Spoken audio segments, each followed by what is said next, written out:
GDP में सबसे ज़्यादा पूरे देश में सबसे ज़्यादा बिहार सबसे आगे है, तो इन लोगों को क्या समझ में आता है? तेजस्वी बाबू की फाइलों में बिहार का मौसम गुलाबी है, मगर ये आंकड़े झूठे हैं और ये दावा किताबी है। बहुत बहुत शुभकामनाएं। बिहार जो है जीडीपी में और इंफ्रास्ट्रक्चर में एक नंबर पे पहुंच गया है। अब इन सब मुद्दों पे बात करने के लिए हमारे साथ दो युवक हैं। इनसे हम जानेंगे कि बिहार जो है, जो कभी बहुत ही पिछड़ा राज्य हुआ करता था, जिसे लेबर का फैक्ट्री कहा जाता है, वो अचानक रातों रात जो है जीडीपी में और इंफ्रास्ट्रक्चर में नंबर 1 पे कैसे पहुंच गया भाई साहब? सर, सबसे पहली बात तो आपने अचंभित कर दिया। इंफ्रास्ट्रक्चर, एक 9वीं क्लास फेल उप मुख्यमंत्री लालू प्रसाद यादव जी के परिवारवाद की सबसे पहली जड़ तेजस्वी यादव जी ने, इससे हम यही उम्मीद करते हैं कि वो इंफ्रास्ट्रक्चर को इंफ्रास्ट्रक्चर बोलेंगे। अभी कोई पत्रकार उनसे स्पेलिंग पूछ लेता ना तो वो बता नहीं पाते। 9वीं क्लास फेल हैं वो, और आकर के इंफ्रास्ट्रक्चर और देश की जीडीपी सकल घरेलू उत्पाद को, उस पर वो देश की राष्ट्रीय आय निकालने के लिए बैठे हुए हैं। मतलब कि ये तो बहुत बहुत दूसरी वाली बात हो गई कि बेगानी शादी में अब्दुल्ला दीवाना, मैं कौन मैं खामोखा। जब बिहार जीडीपी में 1 नंबर पे पहुंच गया है तो आप जैसे युवाओं को दुख दर्द क्यों है भाई साहब? सर, एक बात देखिए, इनकी फाइलों में गांव का मौसम गुलाबी है। तेजस्वी बाबू की फाइलों में बिहार का मौसम गुलाबी है, मगर ये आंकड़े झूठे हैं और ये दावा किताबी है। ये देश की जनता और बिहार की जनता समझती है। आप एक बात बताइए, क्या नारा लेकर के आए थे ये मुख्यमंत्री नीतीश कुमार जी के साथ?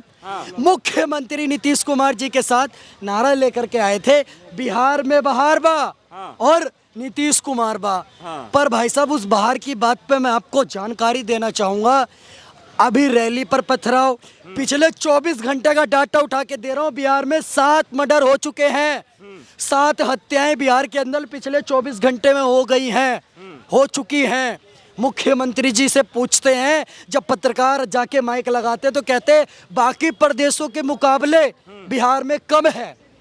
एक बात बताइए मुख्यमंत्री नीतीश कुमार जी, मतलब कि आप अपने गिरेबान में नहीं झांक रहे, आप क्या उसकी तुलना कर रहे हैं दूसरे स्टेटों से? आप उसमें मणिपुर को लेकर के आ रहे हैं। तो बिहार में बाहर नहीं है, बाहर नहीं है, बिल्कुल बाहर नहीं है। तेजस्वी यादव का तो कहना है कि जब से हमारी सरकार आई है तब से जो रोजगार का सृजन है वो बाकी राज्यों से सबसे ज्यादा हमारे यहाँ हुआ है। जी बिल्कुल, ये बात तो मैं उनकी मानता हूँ। क्योंकि तुम मुझे जमीन दो, मैं तुम्हें रोजगार दूंगा।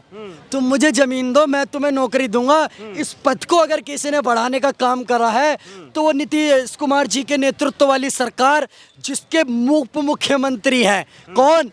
तेजस्वी यादव जी और उनके पिताश्री लालू प्रसाद यादव जी, जिन्होंने गाय, भैंस, बैल, बकरी, किसी का चारा नहीं छोड़ा, सबका चारा खा गए। अब भाई साहब एक बात बताइए पत्रकार महोदय, हमारे नेता सुभाष चंद्र बोस जी नारा दे के गए थे, तुम मुझे खून दो मैं तुम्हें आजादी दूंगा, और लालू प्रसाद यादव जी नारा दे रहे हैं, तुम मुझे जमीन दो मैं तुम्हें नौकरी दूंगा।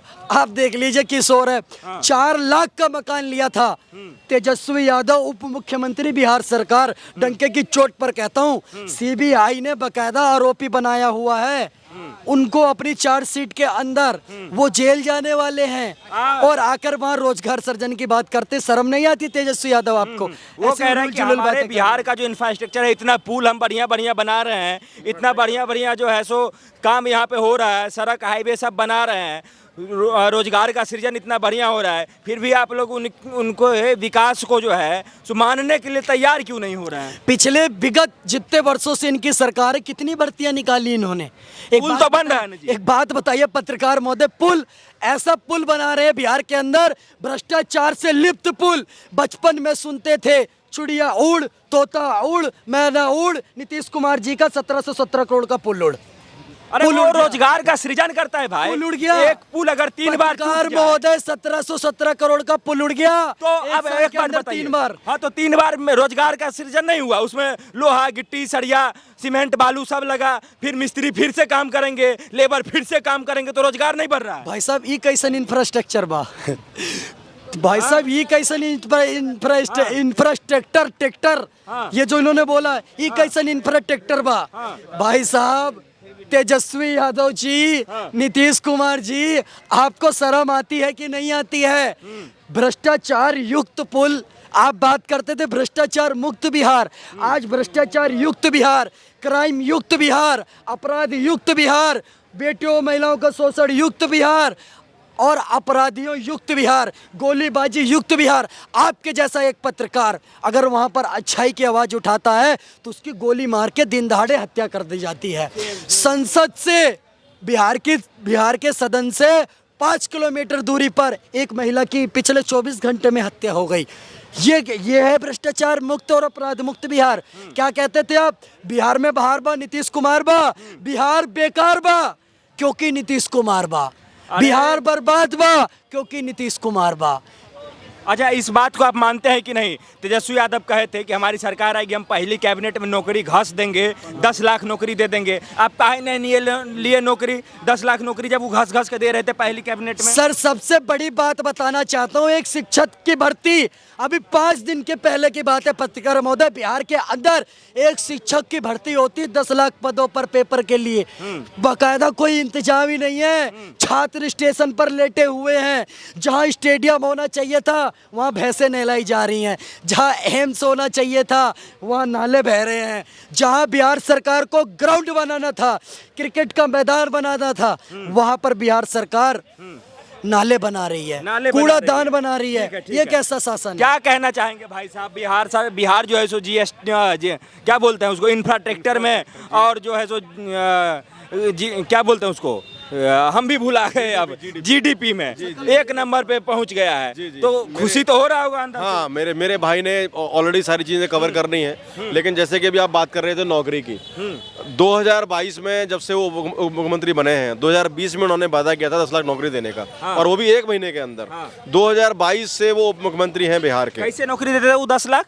10 लाख नौकरी 1 महीने के अंदर, 1 महीने के अंदर कैबिनेट के पहली बैठक आएंगे और 1 महीने के अंदर कैबिनेट की मीटिंग में साइन कर देंगे और नौकरी दे देंगे। 10 बिहार में राजतंत्र चल रहा है क्या? जादू मतलब जादू का काम है नौकरी देना? जी, जादू करते हैं वो। जादू करते हैं, जो जादू उन्होंने किया था चारे में, उनके पिताजी ने किया था चारे के अंदर, कि चारे के अंदर चारे के लिए पैसा लिया और गायों को और भैंसों को खिलाने की जगह उस चारे को खुद खा गए। तो ये क्या था? ये जादू था। ऐसे ही जादू की बात कर रहे हैं तेजस्वी यादव, हर तरीके से, चाहे इंफ्रास्ट्रक्चर की बात हो, चाहे जीडीपी की बात हो। उनको जीडीपी की फुल फॉर्म नहीं मालूम होगी, क्योंकि वो खुद शिक्षित नहीं है, 9वीं फेल हैं वो। अभी आज ही का है, बिहार के शिक्षा विभाग ने जो दिवाली की और छठ की छुट्टियां थी 12, उनको कम कर दिया है, टोटल 4 छुट्टी कर दी हैं।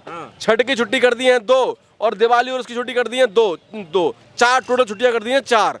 तो मतलब ये मान लीजिए कि शिक्षा विभाग जो मुख्यमंत्री के बिना परामर्श के एक छुट्टियों को कैंसिल करता है और दूसरी लिस्ट शेड्यूल डालता है, इसका मतलब समझ जाइए आप कि बिहार में राज कैसे चल रहा है। वहां पर रोजाना 1 आदमी को गोली मारी जा रही है, एवरेज बात कर रहा हूं मैं। अच्छा। जो वहां अपराध हो रहा है जी, वहां डकैती, वहां चोरी, वहां ये सब चीजें दोबारा स्टार्ट हो गई हैं, क्योंकि जंगल राज दोबारा उसका पुण्यमान हो चुका है। और उसका एक ही कारण है, क्योंकि वहां के उप मुख्यमंत्री एक ऐसे परिवार से आते हैं जिनके समय काल में बिहार को बीमारू बनाया और बिहार को जंगल राज की परिभाषा दी। अच्छा, अब अगर बीमारू और जंगल राज तो आप देख लिए, लेकिन अन्य राज्यों के तुलना में बिहार का ग्रोथ आप देख रहे हैं कितना बढ़िया हो रहा है। लोग गुजरात से, महाराष्ट्र से, हर जगह से जो है सो काम करने के लिए बिहार में धड़ल्ले से आ रहे हैं। मैं वही आपसे कहना मैं आपसे खुद बोलने वाला था इस चीज को। बिहार कौन सा प्रदेश है? बिहार वो प्रदेश है जिसमें हिंदुस्तान को सबसे ज्यादा टॉप ब्यूरोक्रेट दिए हैं बिहार से, सबसे ज्यादा टॉप ब्यूरोक्रेट।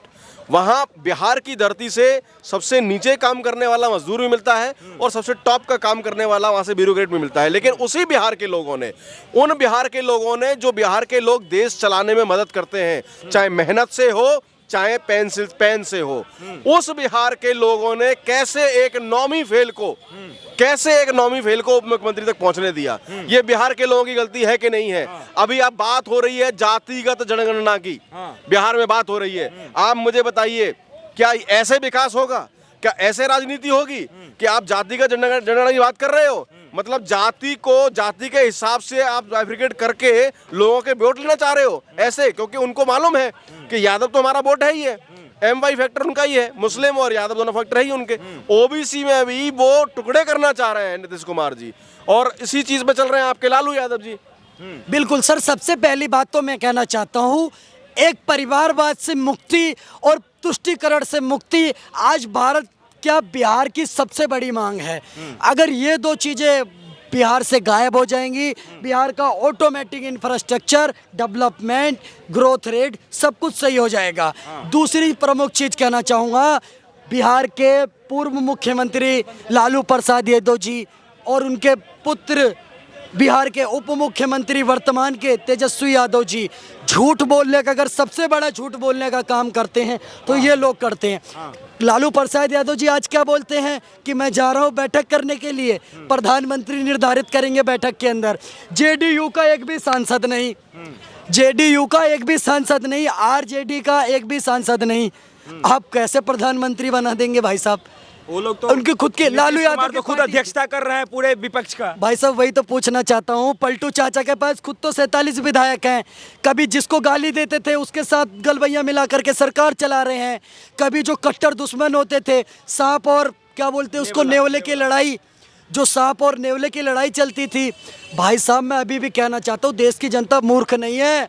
जब देश का सारा विपक्ष एक साथ आ जाए तो सोच लेना देश का राजा ईमानदार है। ये सारे चोर इकट्ठा हो रहे हैं क्योंकि नरेंद्र मोदी ईमानदार है। आरजेडी के पास एक सांसद नहीं है और वो जा रहे हैं प्रधानमंत्री की बैठक करने, वो डिसाइड करेंगे कि कौन बनेगा प्रधानमंत्री। फिरकी ले रहा है कई लोग। ये तो वही बात हो गई कि भाई साहब कोई ना कोई इनकी फिरके ले रहा है, तमाशा बना दिया लोकतंत्र का इन्होंने। भारत माता की जय। बहुत बहुत धन्यवाद।